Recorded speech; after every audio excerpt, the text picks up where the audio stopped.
Hello there.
Good evening, everyone, and welcome back to the Galactic Archives and our writing workshop series. This is a calm space where we explore how stories breathe and how emotional movement happens beneath the surface of the story. For those who might be joining us for the first time, my name is Meshla. I'm a long-form storyteller and world builder, and here in the archives we spend time looking at how stories move, not just through the plot, but through quiet shifts in emotion, behaviors, and meaning.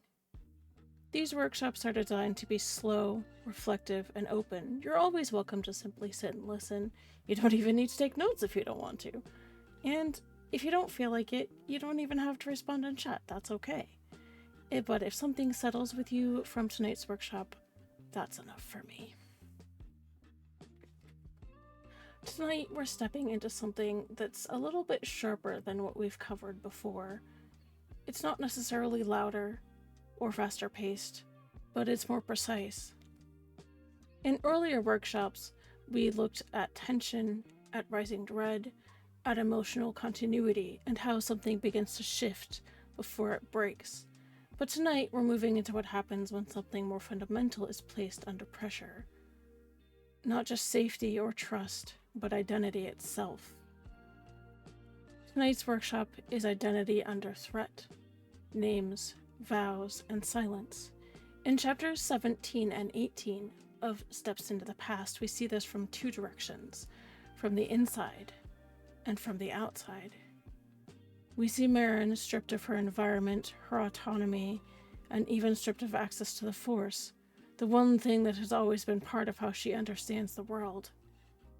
And at the same time, we see the Marines, Greer, IT, and the others, operating under compression, silence, and structure.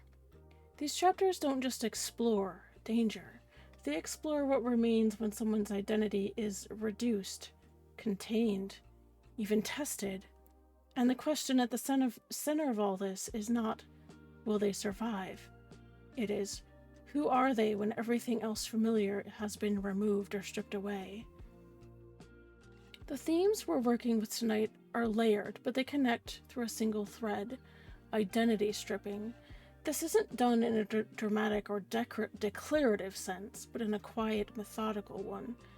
Marin is restrained, drugged, and cut off from the Force.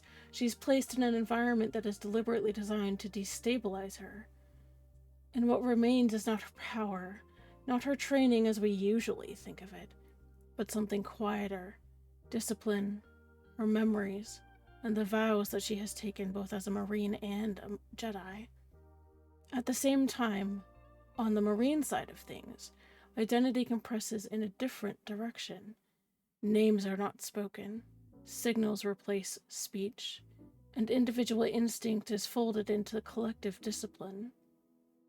The Marines are not acting as individuals, they are acting as a system or a unit.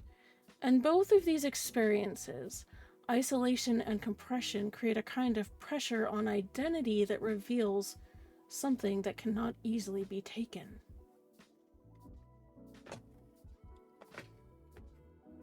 From a craft and writing perspective, this workshop focuses on 3 key tools: symbolic objects, vow language, and of course, silence.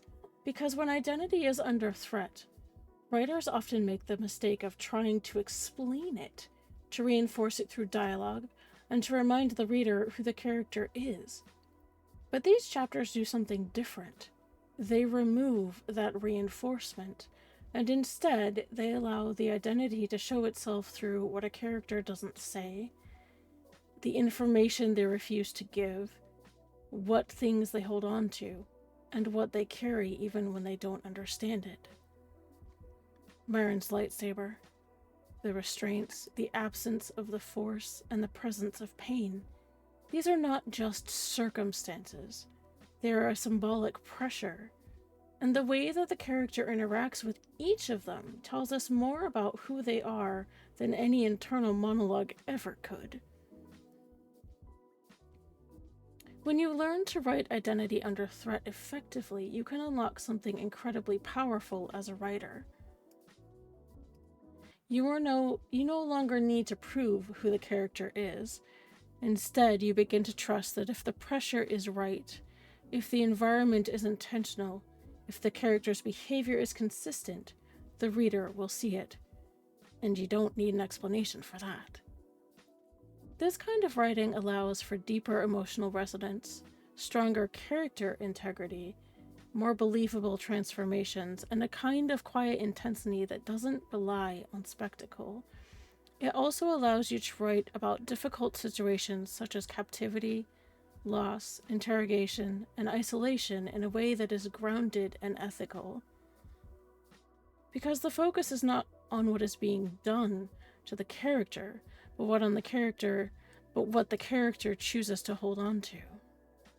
And you'll notice this is actually the case with most of my stories. I work really hard to not focus on physical violence just for the sake of it. It's a story tool, and I try to handle it as such.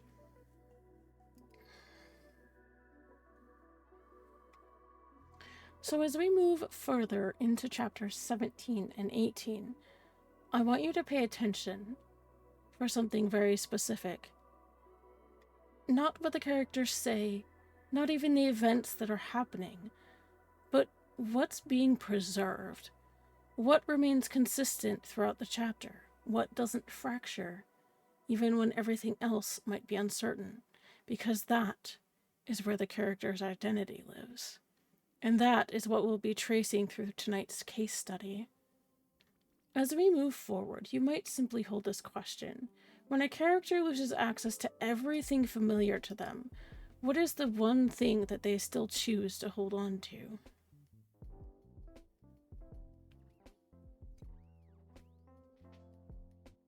That could be, and that's different for every writer and every character, if I'm being honest. Every character has something that they hold on to when situations happen.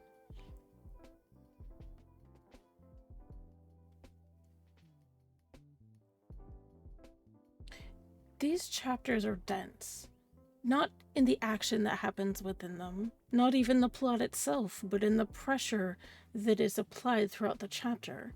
So rather than moving quickly through the events of the chapter, we're going to stay close to the moments themselves. We're going to look at how identity is tested, not declared, and how it is reduced, and what remains when that happens.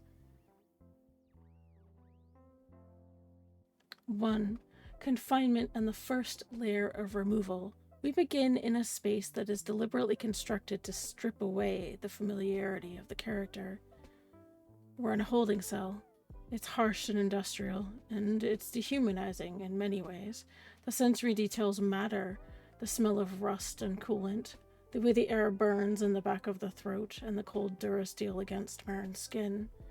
These are not just environmental details. Here, they are identity disruptors. Because identity is often reinforced by the environment around us, by our routines, by the spaces that we inhabit, and when those are removed, the character loses subtle feedback that tells them who they are. Marin is not in a familiar place. She's not within a structure that she understands, and she's not surrounded by people who reinforce who she is. And so the first layer of her identity is thus removed. The context.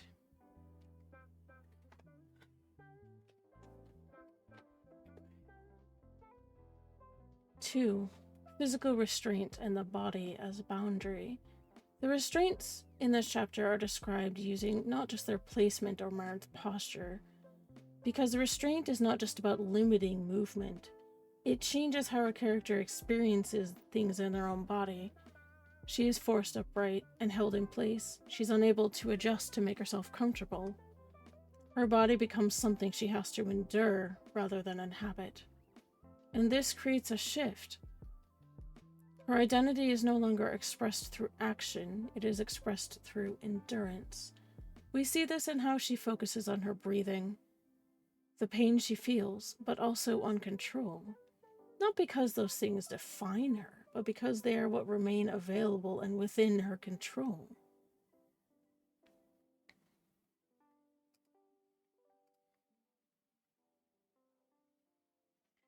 Three, the force as identity and its removal. One of the most significant elements in these two chapters is the suppression of the force. This isn't just a tactical disadvantage for Marin. It's a removal of part of herself.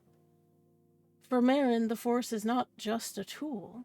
It's part of how she perceives the world around her and how she orients herself, how she stabilizes herself. And now, when she reaches for it, she finds only static. This is one of the most effective ways to depict identity under threat, not by telling the reader what is missing, but by showing the failed connection. She tries, and it's simply not there. And in that moment, the reader can feel the absence just as strongly as Marin can. This is crucial because the force's absence is more powerful than the explanation. We are not told she feels disconnected. We experience that she reaches for it and fails. And that right there tells us everything.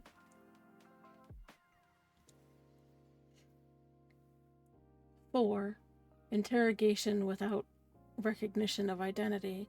The interrogator doesn't call Marin by name. She doesn't acknowledge her identity as Marin knows it.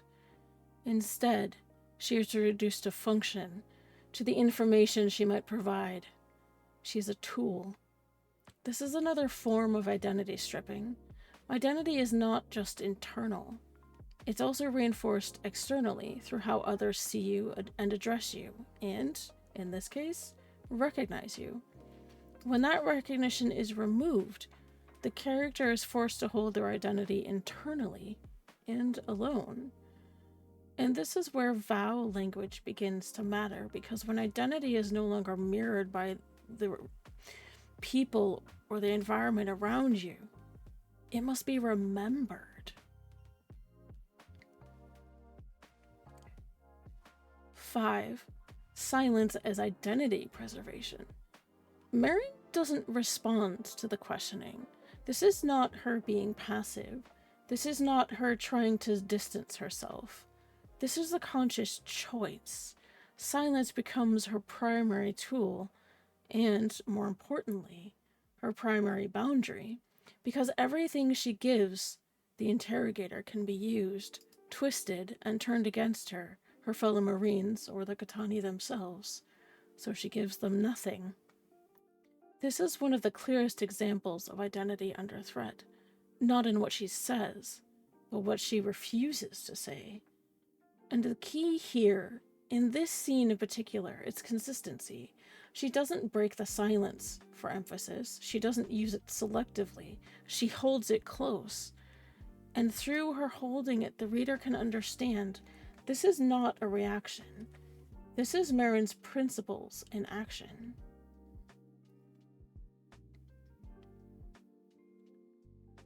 Six, pain as pressure, not definition. The use of pain in these scenes is handled very carefully. It is present and intense, and it is real, but it's not the focus of the scenes. It's not, look at how much she is suffering. It's more, look at what she does while she is suffering. She braces, she breathes, and she holds steady. This distinction matters because it keeps the scene from becoming exploitative. And exploitation. There we go. Words. Pain is not a spectacle. It is, in this case, a form of pressure. An identity is revealed in how the character chooses to meet that pressure.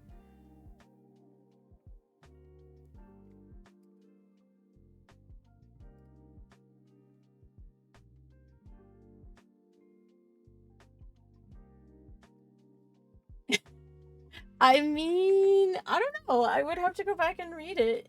I can definitely get you the notes after we're done.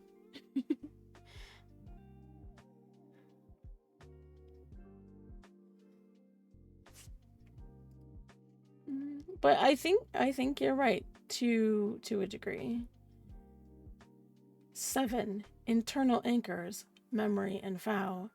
In the absence of an external reinforcement, Marin turns her attention inward, not to escape what is happening, not to disassociate, but to anchor herself.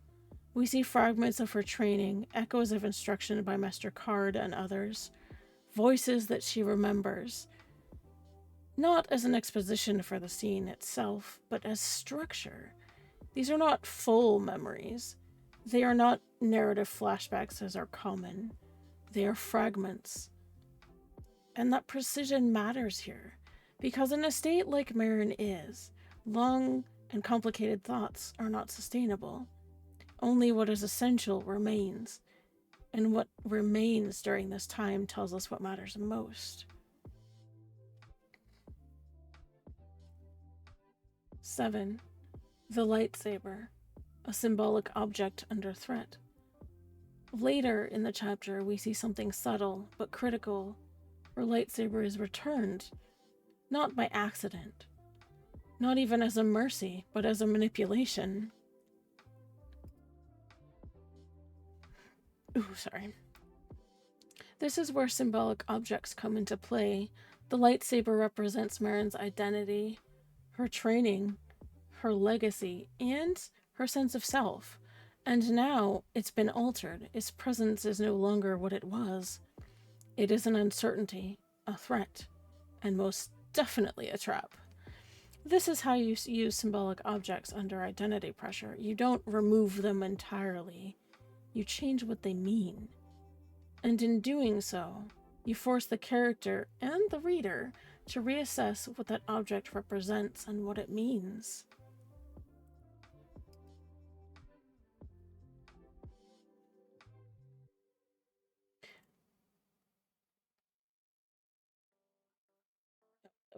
I can't read my Roman numerals. 9.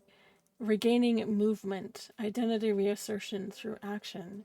When Marin begins to move again, even slightly, we see a shift. We have an ad starting in just under 5 minutes. It's not a return to her full strength. It's definitely not a reversal of the situation. But she's beginning to reassert herself. She checks her gear. She evaluates the situation. She adapts. Even in weakness, she takes action. This is important because her identity is not fully stripped. Instead, it's been compressed, and when given even a small opportunity, it expresses itself again through her skill, through her instincts, and through her decisions.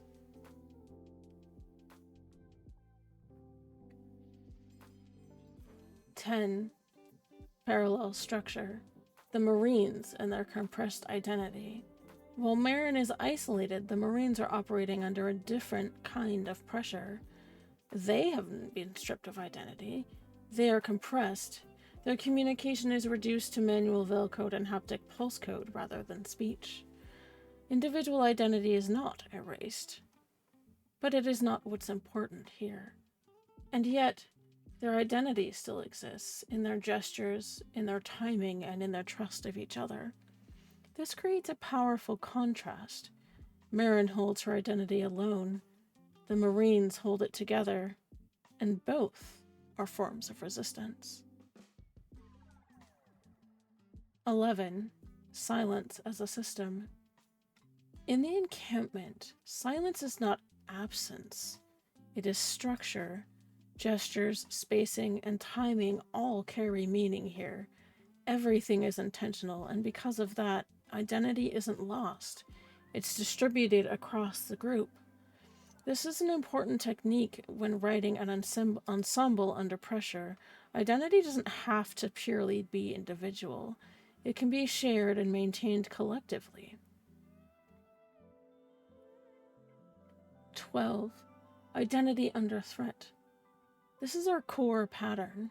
Across both chapters, we see the same pattern repeated. Something is removed, something is tested, and something is held close. And that final piece, what is held onto, is where identity lives. Not in what the character had, but what they refuse to let go of or to lose.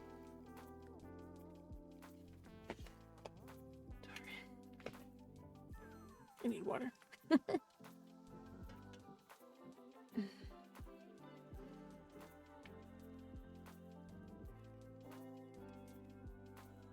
As we prepare to move into our next section, we're going to widen our focus slightly. We'll look at how these patterns connect to earlier chapters and how identity under threat builds across Marin's arc as a whole. Because this moment doesn't exist by itself. It is part of a larger thread, a longer thread, one that has been quietly forming across Marin's entire arc. As we wrap up this section, consider this. What does your character continue to do, even when everything around them is designed to stop them or slow them down? We have an ad starting in about a minute. So I'm gonna start part 3 here. Part 3. Secondary examples. As we move into this section, we're going to widen our focus even more, not away from the moment, but by looking outward from it. Because what we see in chapters 17 and 18 doesn't begin there. Identity under threat doesn't appear suddenly. It's something that is prepared. So what we're going to do is trace the continuity of that preparation, how identity has been shaped, reinforced, and quietly tested long before it was placed under direct pressure. I'm actually going to stop right there because we have an ad starting in about 25 seconds. So I don't want to run into the ad.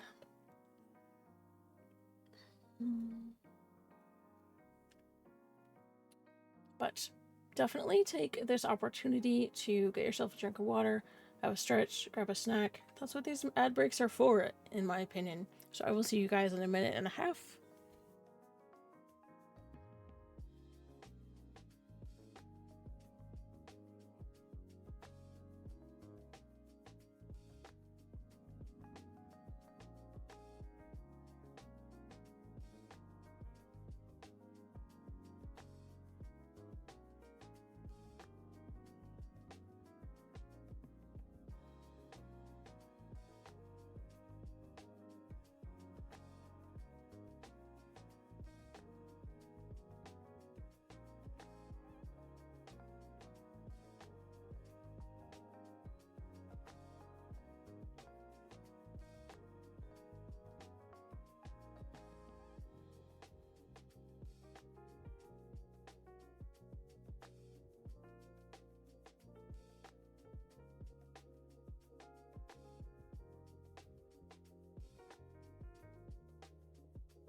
That's what I get for hitting the wrong button on my stream deck.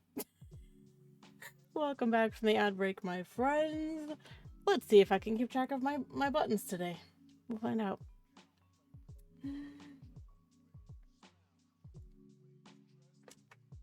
From emotional continuity to identity integrity. In workshop 4, we talked about emotional continuity.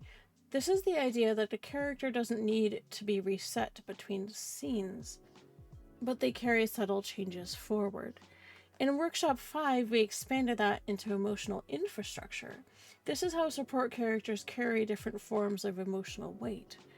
And now, in workshop 7, we're seeing what happens when those layers are compressed. What remains when emotional support is removed, external stability is disrupted, and familiar systems no longer function. And what we find is this. When identity is built carefully over time, it doesn't collapse. Instead, it contracts. This is an important distinction. If identity were a fragile thing, these chapters would read very differently than they do. But because it has been developed through repetition, behavior, relationships, and the environment in which the character is, it can survive this compression. This is why the earlier chapters are so important, not just narratively, but structurally for the story. They create the foundation that allows this moment to exist without breaking the character. 2. Earlier training as identity encoding. If we look back across Merrin's arc, we can see that her identity has never been defined by a single role. She is not merely a Jedi, nor a Marine, nor just a daughter. She has been trained across multiple systems and by multiple people. Darha's discipline, Iran's mental training, Ethan's survival mindset. Each of these contributes something different to who Merrin is. And what matters here is not just what she learned, but how it was taught. Through repetition, pressure, and through lived experiences.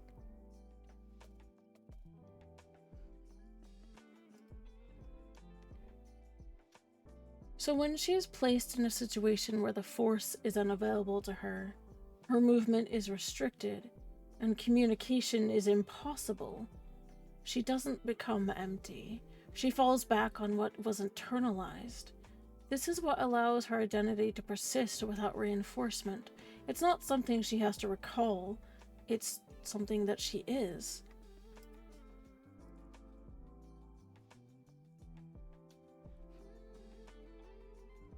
Three, silence as a learned skill, not simply a reaction. One of the most important threads connecting earlier chapters to this moment is silence.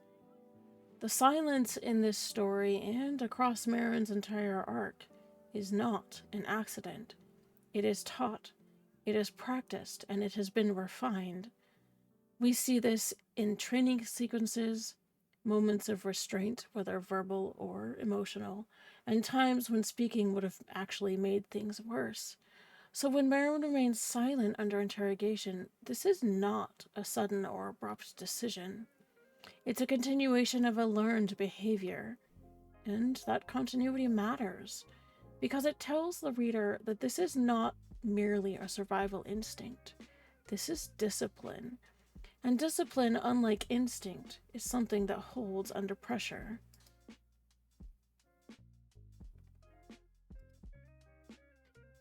4. Support characters as identity reinforcement before their removal. In Workshop 5, we discussed support characters as emotional infrastructure. Here, we can see how they also function as identity reinforcement. Before these chapters, Merrin exists in the context of her relationship to others. Good evening, Lord. I wondered when you were going to sneak in. Jared grounds her. Callista heals. Greer stabilizes, and Ethan reframes. Each of these reflects something back to her. Not explicitly, but through their behavior and through their presence. And that reflection reinforces identity. So when she is isolated, those external reflections are gone. but their imprint remains. We see this in the fragments that surface, her remembered lessons, the internalized structure, and the quiet repetition of the principles that she has been taught. This is one of the most powerful uses of support characters. They don't just help in the moment, they prepare the character to endure moments when they are no longer present.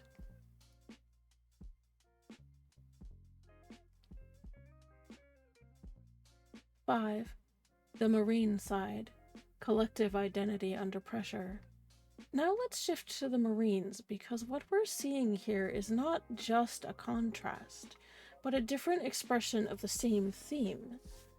When Marin is isolated, the Marines are operating collectively, but they're also under pressure. Their communication is restricted, their trust is uncertain, and there may be an internal compromise within their unit. And yet, they don't fragment, they tighten, they compress. Their identity becomes more precise, more controlled, and more structured. They rely on gestures, timing, and shared understanding. And this is important because it shows that identity under threat does not always have to look like resistance. Sometimes it looks like discipline, sometimes it looks like restraint, and sometimes it looks like doing less, but more intentionally.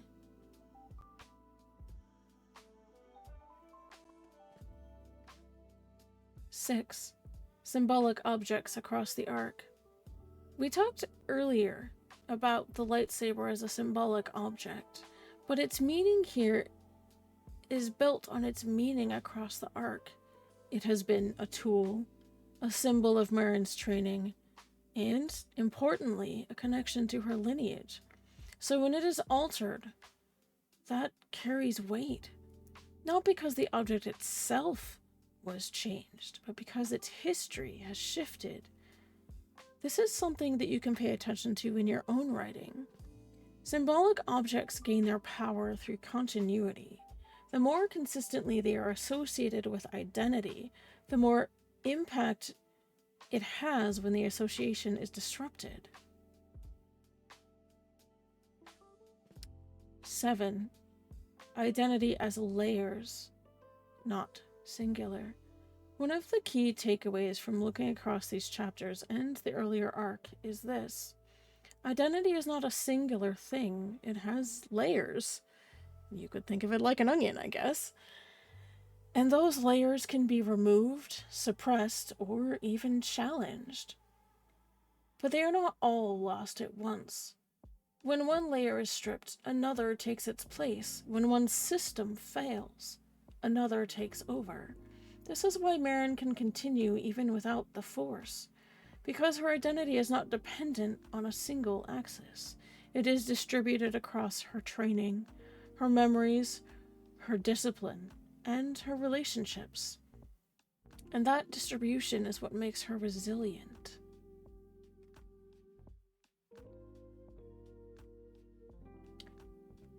Eight, the role of time in identity pressure. Another important element to consider here is time. These chapters are not quick. They allow the pressure to settle and to accumulate. And that time is what allows identity to reveal itself, because identity is not always visible in one's immediate reactions. Sometimes it only becomes clear when the moment extends, the pressure is continuous, and the character has no quick resolution to what's going on. So the pacing here is intentional. It gives the reader time to see what remains.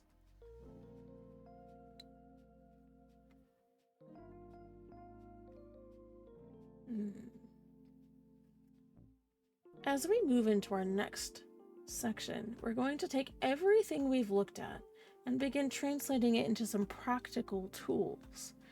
How do you build identity in a way that can withstand pressure? How do you write symbolic objects effectively? How do you use silence without losing clarity?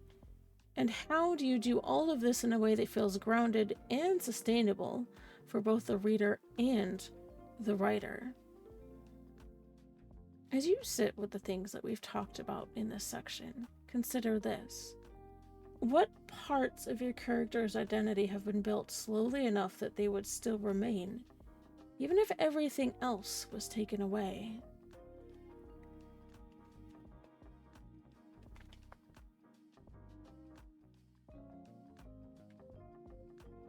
Part 4. Applied craft. This is the part of the stream where we take everything that we've been sitting with and we look back at our own work. Not all at once. Don't think of it as a checklist, because it's not. More as a set of tools that you can return to. Thank you, Wraith. Oh, goodness. Thank you. Thank you. Alright. Because writing identity under threat is not about creating extreme situations. It's about understanding how identity is built and how it behaves when pressure is applied. So we're going to move through this in layers. How to build identity that can withstand pressure. How to apply symbolic objects intentionally. How to use vow language without overstating it or oversimplifying it. How to write silence without losing clarity. And how to edit and revise for integrity rather than intensity. Please feel free to put any questions in chat. I am always here to answer them. Alright, I need... Yes, there is a reason that posture check exists, because I have a habit of doing this. and everybody knows that. So please, posture check to your heart's content. Alright. 1. Building identity that holds under pressure. If you want identity to remain intact when it's challenged, it has to exist before the challenge happens. This might sound obvious, but it's often where things start to fall apart. Writers sometimes try to define identity at the moment that it's being tested, but that can create a fragile structure. Instead, your character's identity should be built through repeated behaviors, consistent decision-making, small quiet moments, and relationships that reflect it back to them. This doesn't require dramatic scenes. It requires consistency. Ask yourself this. What does this character do when nothing is at stake? What do they choose when the moment is small? What do they repeat even when no one is watching? I can give you one example for Marin. For any of you who have been here for a while, you may remember that she has a set of dog tags that she takes with her everywhere. So if she's nervous or thinking about something, she will often take them and kind of fiddle with them. So that covers the what do they repeat even when no one is watching. These are the things that will remain part of their identity even under pressure, because these are the things that are internalized. 2. The identity stress test. A useful way to think about this is what I call the identity stress test. Take a look at your character. Remove something essential. This could be their environment, their role or station, their title, one of their tools, or part of their support system. Then ask, once that's removed, what still functions from their identity? It's definitely not going to be perfect or fully functional, but what of their identity remains recognizable? If nothing remains, then their identity may not be fully built out yet. If something remains, that's your foundation. That's where you can write from.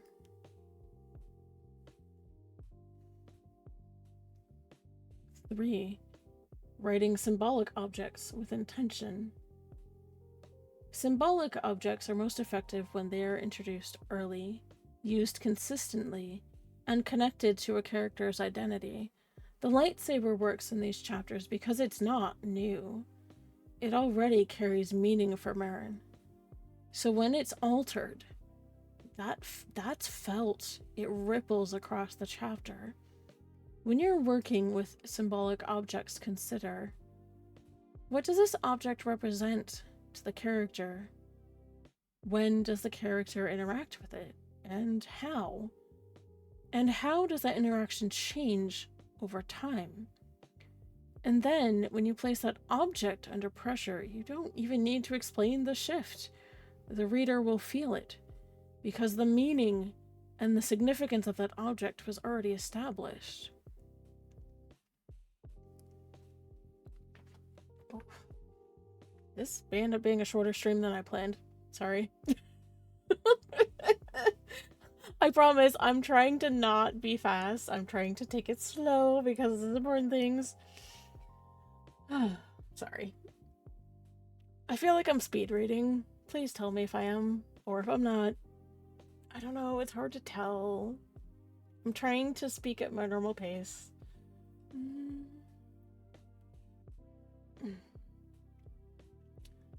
4. Vow language. This is quiet, not declared. Vow language is one of the most powerful tools in identity writing, and it's something that I use a lot. But this works best when it is internal, it is minimal, and it is repeated without variation. This is not something like, I will never betray them. It's more like something simple. Hold. Breathe. Don't give them anything. It's short. It's precise. Because in high-pressure moments, complicated thoughts aren't sustainable. So if you want your vow language to feel real, it needs to be something the character can carry in a single breath. And it needs to appear more than once. Not just as a reminder to the reader, but as a reflection of how the character stabilizes themselves. Yeah, so this could be words that they have internalized. This could be an action that they do. In Merrin's case, like I mentioned earlier, it's when she's thinking, she will often sit there and fiddle with her father's tags. Small things like that.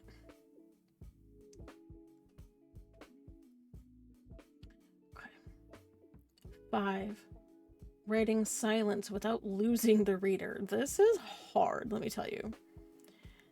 Silence is powerful, but as I just said, it can be difficult to write because too much silence without grounding it can disorient the reader and cause them to lose interest. So when you write silences in a scene, you need to anchor it. You can anchor it through physical sensations, environment, posture, and small observable actions. Even when nothing is said in the scene, something should still be happening. It doesn't have to be dramatic, but it should be perceptible. A shift in weight, a change in breathing, a tightening of the fingers. These details keep the reader present and allow the silence to feel intentional rather than empty. I do a lot of that in these chapters. A lot of it. 6. Identity dismantling versus identity loss. This is a subtle but important distinction. In these chapters, Merrin doesn't lose her identity. It is dismantled piece by piece. And that matters because dismantling implies that something still exists, just not in its original form. So when you write identity under threat, be careful not to remove everything at once. Let the layers fall away gradually. Think of peeling an onion. I don't know. Onions make me cry, but they have layers. So it's a good analogy.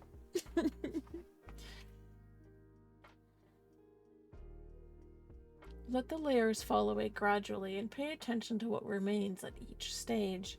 That progression is where the emotional weight in the scene comes from.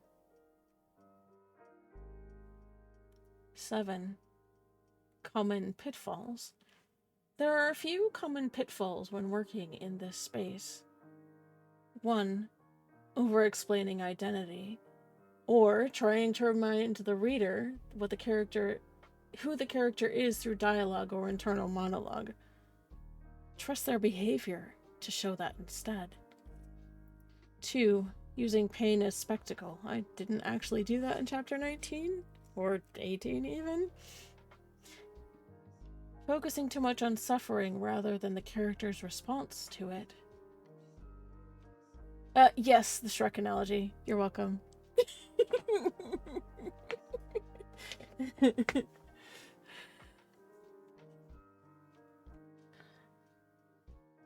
Focusing too much on suffering rather than the character's response. Instead, focus on what the character does under the pressure. 3. Removing too much too quickly. Stripping identity completely in a single moment or scene. Let it happen in layers. Let the character be an onion. Come on. 4. Losing reader grounding. Too much silence or abstraction in a scene without sensory anchors. Keep the reader oriented through the environment and the bodily sensations of the character. 5.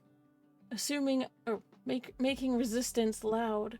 Assuming identity must be expressed through dramatic defiance. Often, quiet consistency is stronger. 8. The revision lens. Strengthening the character's identity on the page. When you go back into your own work, you don't need to rewrite entire scenes. I have done that, it's a pain. You can look at them through a different lens.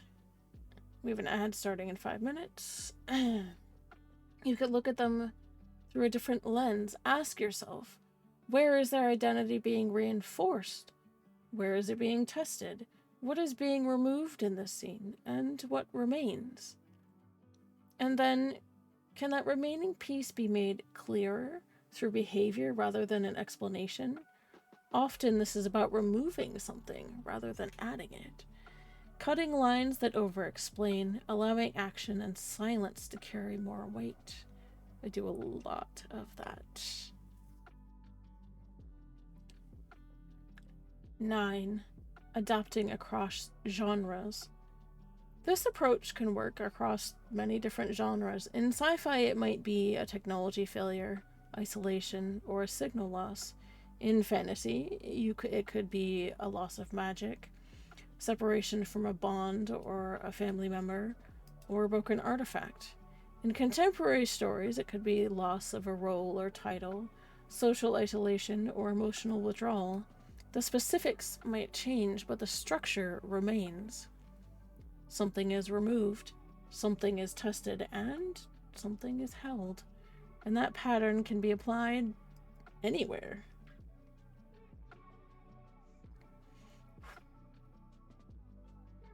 Alright. As we wrap up this section, consider, what is one small behavior a character repeats that could quietly carry their identity, even if everything else around them or about them had changed? We're going to transition now into our final interactive portion. We're not looking for answers, just quiet observations. They're observations that help you see your own work a little more clearly.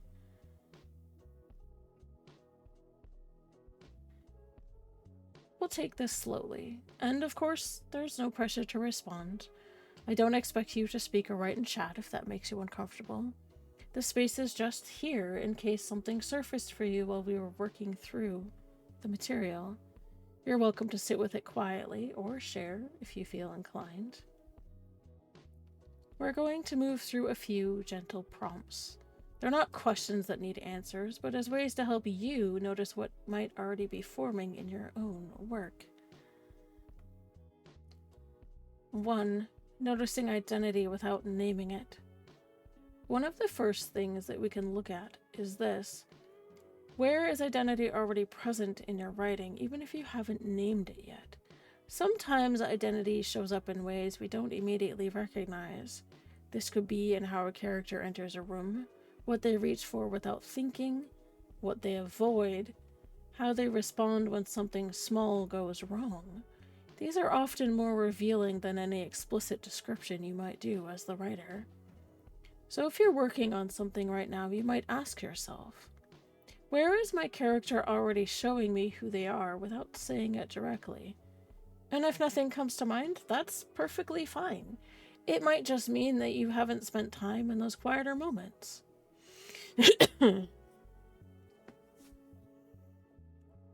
2. Recognizing pressure points.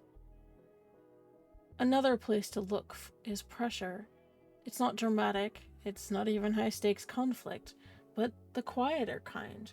The moments where something shifts, where something feels slightly off, or doesn't feel right. These are often the earliest indicators, and they don't have to be large.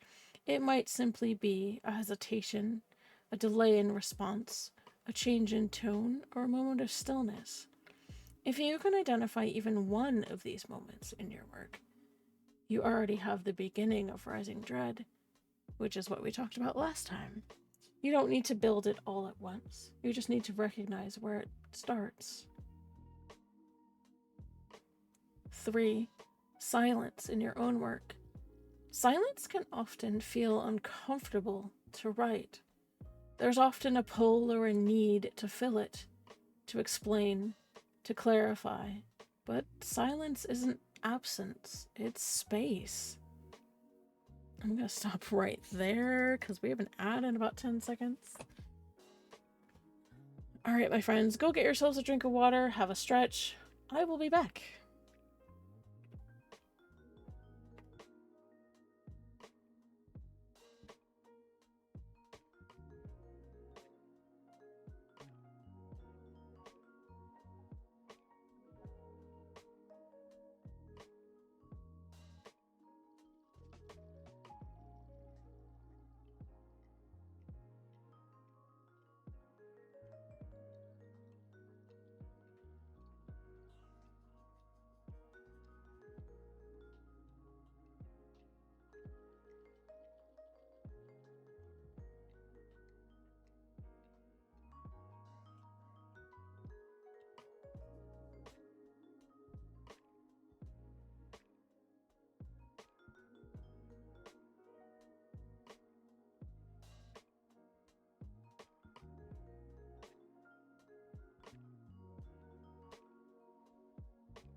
Welcome back, my friends. Please tell me you went and got some water, because I totally did.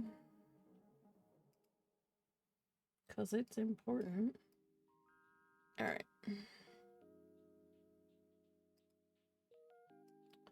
So you might consider, where could you allow a moment to remain quiet and trust the reader to stay with you?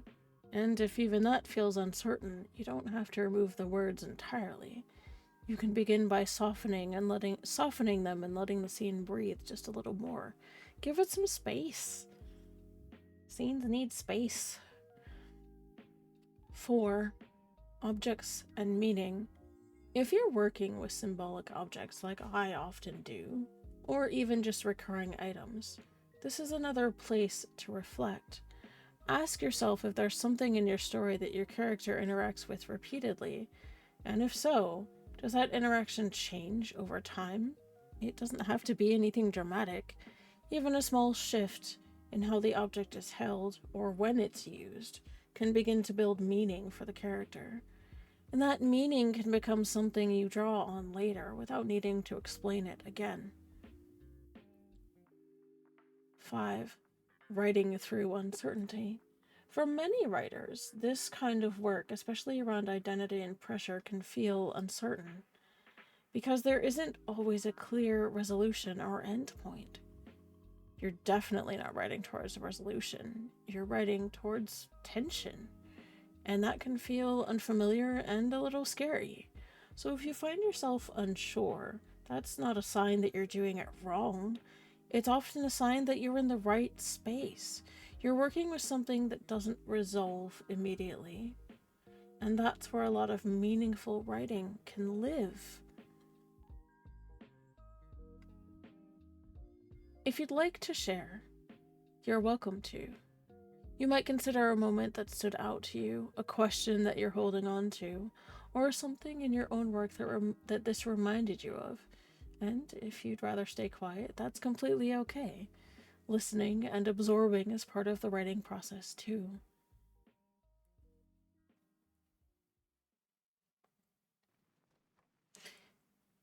You don't have to fix anything in your story or your scene tonight.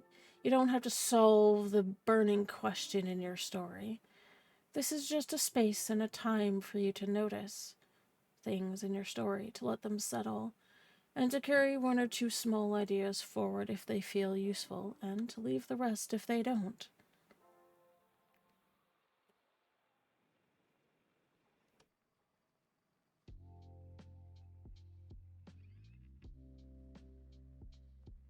As we wrap up this section, consider this. What is one quiet moment in your story or chapter that you could leave just as it is without adding an explanation and trust it to carry the meaning all on its own? I can think of a few, at least for me. Okay.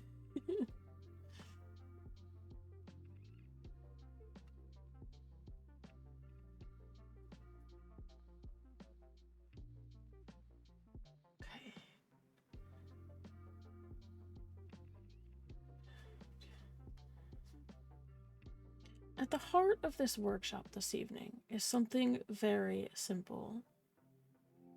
The character's identity is not something that they declare. It's something that they carry and that they hold on to through repetition, restraint, repeated behaviors, and, most importantly, choice.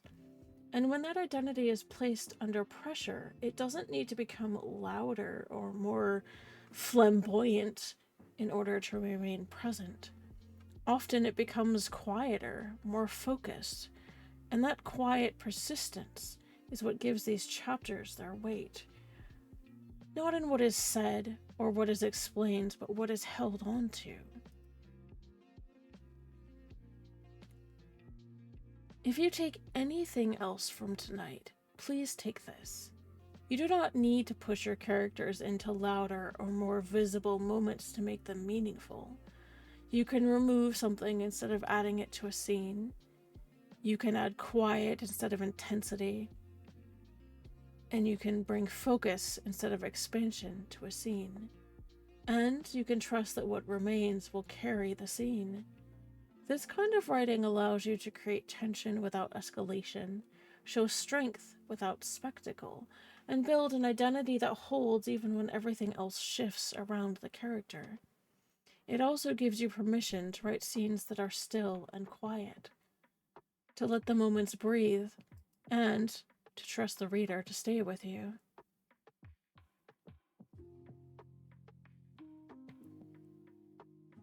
We're going to keep this next section simple. There's no pressure to produce anything new, just providing a small place for you to begin. You can choose one or none of the following. Option 1. Identity and behavior. Look at a scene you've already written, find one place where identity is explained, and see if you can replace that explanation with a small action or repeated behavior instead. Option 2. The quiet object. Identify one object in your story that appears more than once. Consider what it might represent to the character, and how your character's interaction with it could shift over time. Option 3. A moment of removal.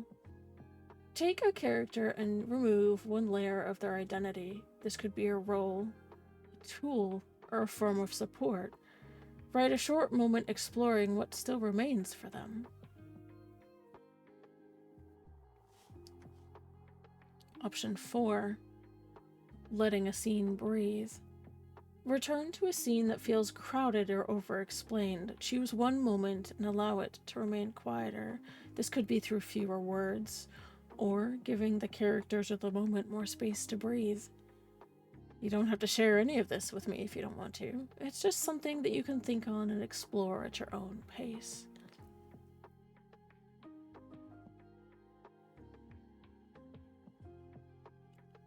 And as you move forward with tonight and into the rest of your week, into your next writing or brainstorming session, you don't need to remember everything we talked about tonight. Just one thing is enough.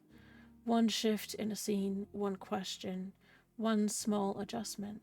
That's how this kind of work builds over time. And one final reflection for tonight.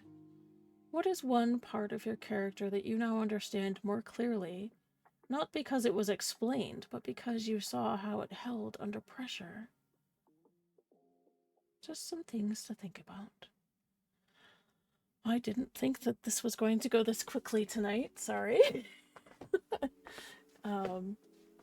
Again, as always, thank you for spending this time in the archives with me this evening, and for sitting with the quieter parts of your story, for allowing them to have space where nothing had to be rushed.